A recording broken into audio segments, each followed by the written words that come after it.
Hi there again. Nice to see you. Curtis here at Air Champ Lofts with this beauty. Look at her, really good.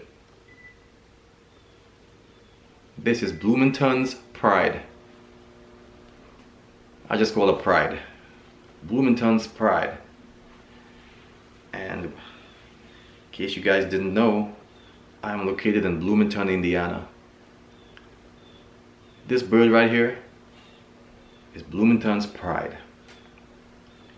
From absolutely positively a winning background, you guys have no idea how beautiful it is to handle this bird. She's just a beautiful pigeon.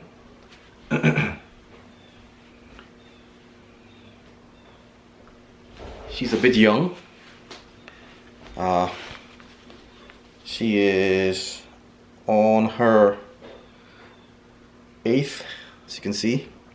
She's on her 8th, so she will be ready in a couple of months for the breeding box. And I have several birds around this age, around her age, and I know exactly who she's gonna go with already, and I have several choices. This is Bloomington, or Bloomington's Pride, full name. She's gonna be in my loft. Again, another one that's gonna be in my loft forever. I'm gonna try her with everything because she has such a great window, you know. Her potential is limitless, and I just want to see what she produces.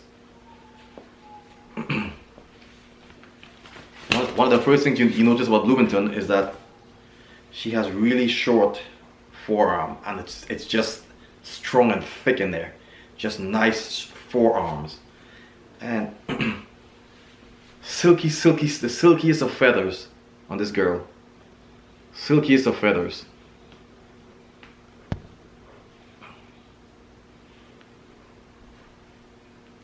Trying to get the eye picture here.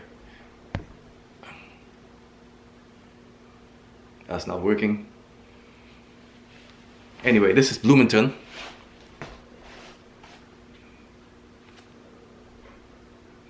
As you can see, she's a lovely, lovely bird. A bit of a smoky blue bar. I also have her sister. Her name is Una. Full sister.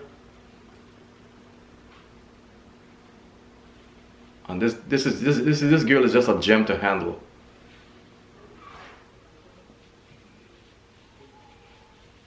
Just medium-sized hen. Her sister is a little bit bigger, but she's still medium. She's not large, she's just medium. And these birds have broad backs. And these birds are absolute flyers. Here's Bloomington's well, what's on her pedigree. She's the daughter of Boone.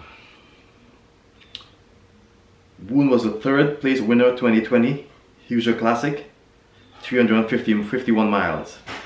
Boone was also the first knockout and 2nd overall average speed. Also 1st place gold. Also first cock winner. First cock and winner of $106,000. He was in the first group to the loft, and he has the best flying record of any bird that ever raced in the Hoosier. So her father, even to this day, has the best flying record of any bird that has ever raced in the Hoosier. Think about that for a second. He has the best flying record of any bird that has ever raced in the Hoosier. Her father.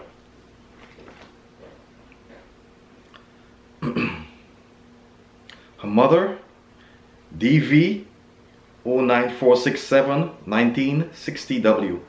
Name is Neumond, and she was a winner of 6th final 2019-2020 South African $1 Million Pigeon Race. She raced against 1,548 birds at 373 miles. Also, car race number 2, she was 3rd against 2,216 birds. Car race number 3, she was 138th, 2,071, and the TF 75 race, she was 5th at 70 miles against 1,572 birds. Nomination, prize, monies, and sale, $46,000. So also she has some Kittel in her. You know those birds that I have a lot of? She has some Kittel in her. Okay? Her mother, Neumond, which is a mother. Oh, this bird's grandfather is Rolling Stone, and his sister is Burning Spear. 20th final 2015 South African $1 million race. Her mother, Neumond, is from a brother. It's from a son and brother to Olympic Rosita. So it's from a son and brother to Olympic Rosita. So her mother is from a son and brother to Olympic Rosita. And Olympic Rosita is a mother of Kittel. So there's the connection. So we're talking about a combination here of power, speed, and intelligence. The intelligence and speed that all those Kittel birds have. They're just so very smart. That's one thing I like about them. And also the Kittel birds, they're very calm birds. They're not, you know, they're very, very calm birds. This bird is a calm bird. He's really, really nice to handle. Really nice front. Really nice front. Short forearm, really short. And there's no doubt that this bird here, it's a speed bird, you know. Definitely a speed bird. With this size, she's a nice speed bird. With that Kittel in her, she's flying. She's doing some serious flying. Okay? This is Bloomington's Pride. This is a bird you'll see a lot of in my loft. Simply because she matches all my criteria. Now we gotta test her and see what she gives. Recently I purchased some birds, some young cocks that I want to try her with. Thelma 6, Marple, Wolverine. I want to try her with some of those young cocks. They're about the same age and they'll start to ripen about the same time. So I'd love to try with some of those with those cocks and sort of cross them into that and see what happens. But they're all winning birds, and my aim is ultimately to produce my own line of birds, right? So I want to see what will happen when I cross these birds up. But I promise you, if I cross this bird or her sister into a Thelma 6 or a Wolverine bird, believe me, they're going to the OLR. Okay? I have that much faith in these birds. This is Bloomington's Pride, a nice little hen with a seriously first class background, and we'll see what she brings for us in the future. My name is Curtis. This is Air Champ Lofts, and thanks for watching my videos.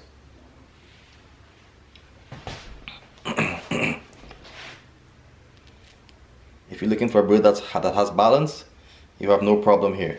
If you're looking for a bird that's relaxed, here she's in one hand. that's just the way she rolls. Okay, Bloomington's Pride. Thanks for watching this video. I appreciate you, and I shall talk to you pretty soon. Come on, girl, say hi. Say hi to the camera. There you go. Let them see your style. Now she's wanting to fly. Let's get one more last look before we put her back in. This girl didn't fly for me this year. I kept her in. Didn't want to lose her, so gotta protect some other investment, you know. Oh, and here's one more thing, guys. You know, I honestly I don't like to keep prisoners. So some of these birds that I have in my stock lot that are 2022 birds, I would probably when I get enough out of them, maybe by the end of next year, I'll probably fly some of them. I'll probably let them out. I just don't like to keep prisoners. These birds have been with me since they were babies, and I've let out birds that were mature before that came back. I kind of do it when they're youngsters, and I just kind of let them sit on the trap, or I take them over there, you know. But I happen to think that's also a good time to release an older bird when it's on youngsters. You know, I try to make sure the youngsters are a little bit older, so in case the bird doesn't come home, you know, the youngsters can, you know, with their mother or with their father, could take it up from there and, you know, mature. But I just don't like keeping prisoners, which is why I'm going to share birds. And which is the major reason why I'm going to sell some birds. The two reasons why is I'm going to be overstocked if I don't. But the very next reason why is because I don't like keeping prisoners. And so after this year, I want to just cut down on the amount of prisoners that I have. And some of those very, very good birds that I've shown you, all the best championship birds, they might be for sale, you know, because I just don't like keeping prisoners. I want all my birds to fly, and I want all to fly at some point. I want to open the cock's loft and fly them. I want to open the hen's loft and fly them. I want to open the youngster loft, the yearling's loft, and fly them, you know, the old birds at some point, because for me, again, it comes down to the beauty of the birds is seeing them fly, you know, and I just don't like keeping prisoners. Now, I mean, it's obvious I'll have to keep some, but I don't want to keep more than like maybe 4 pairs of prisoners. So that's what I'm working my way to, you know. Some birds that I buy, I would buy double, like I'll buy a full brother and full sister, or a full, you know, 2 full brothers. And the reason I do that is because I want to fly them, and I will try one. This year I haven't lost any birds during training tosses up to 200 miles, but I did lose birds here when I tried to settle them. You know, I would say I've lost 6, you know, but I've made my mind up to lose some birds in order to have some birds fly. It's just a sacrifice that I'm willing to make, because ultimately I would love my birds to all fly. I want to open the loft and say go, and I want to see 50 birds in the air, you know, all different ages, just flying, you know. It's what I dreamed of. I don't want to keep prisoners. I'm aware that I will have to keep some, because some of these birds are really expensive, and I'm just not going to let them fly and take a chance of losing them. But you know, from this year on, now that I have my own birds and I have my own youngsters coming, I will try to cut down on the amount of prisoners that I have. It'll be the most beautiful thing. I think that I'll have all the birds flying. The birds are the healthiest when they're flying, you know. So I'm trying to not have like fat birds sitting in the loft doing nothing, and just fly them all, you know. And I will always take my birds for training tosses, no matter how old they are. I will always take them for training tosses live, you know, even if it's 10 miles or 20 miles. I'll always take them, because you know, they're thoroughbreds, and they want to do that, you know. They want to rush home, they want to fly. Okay, so this is Curtis here. Thanks for watching this video. I really appreciate you. Thanks for watching my channel. I believe that the pigeon community, they're some of the best people that you can ever meet. I believe that, you know, in my other business, they're great people, which is farming. Great people there too. And I would just love to just keep building a community that strives on love, understanding, acceptance, and non-judgment and love. You know, what it comes down to, if you love, none of that stuff is relevant. You just love. Okay? Peace to everybody. I smell something really good coming from the kitchen. Gotta go see what my son's doing. I have my son. He's 23. He's autistic. That boy, he makes some stuff sometimes that's so good. I'm about to go raid his party. Okay, thanks for watching. I appreciate you guys, and talk soon. Bye bye.